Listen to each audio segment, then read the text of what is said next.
Crews are working to restore power to hundreds of thousands in New England as more flooding looms along East Coast, Massachusetts, was the heaviest hit with outages, as nearly 500,000 homes and businesses lost power at some point, according to Governor Charlie Baker.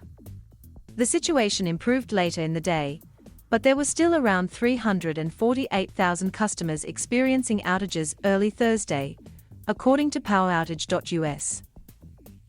Residents could expect up to a foot of inundation above ground level for low-lying areas, he said. Rounds of tidal flooding along the coastal areas could last through Friday, as the storm keeps moving away from the coast, Guy added. The high winds were a challenge Wednesday, as crews tried to restore power. National Grid and Eversource and the other utilities are already working to restore power where they can. But in some cases, they do need to wait until the winds come down before it's really going to be safe to get up into a bucket truck, Baker said during a news conference. The system, which was expected to bring to heavy rain across areas in the Northeast, led the governors of New Jersey and New York to declare states of emergency in advance, just weeks after remnants of Hurricane Ida triggered severe flooding. Live updates, Nor'easter, East Coast, California. The National Weather Service in New York said Tuesday that Newark, New Jersey, saw more than 3 inches of rain and Central Park measured 2.73 inches. A nor'easter is a storm along the East Coast with winds typically coming from the northeast, according to the National Weather Service. The storms can occur at any time of year but are most common between September and April.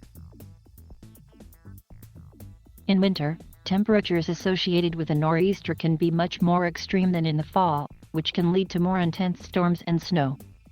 The storms can cause beach erosion and rough ocean conditions, with winds of 58 miles per hour or more. It was one of the worst I've seen. Eversource, New England's largest energy provider, said additional crews from out of state were arriving to aid the efforts in restoring power.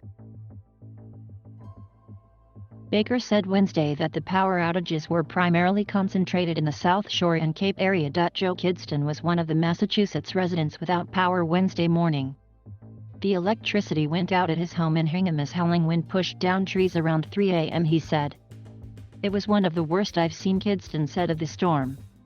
You know what, I think I underestimated it, Patrick Gorse told the news outlet. I knew it was going to be windy.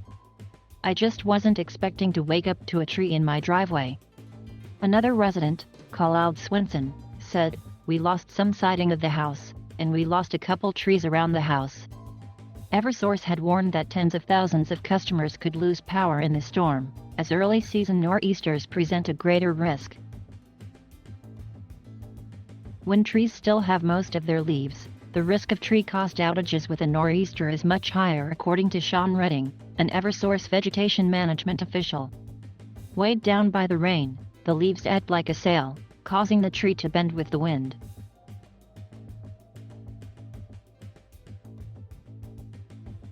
Thank you for watching. Please subscribe.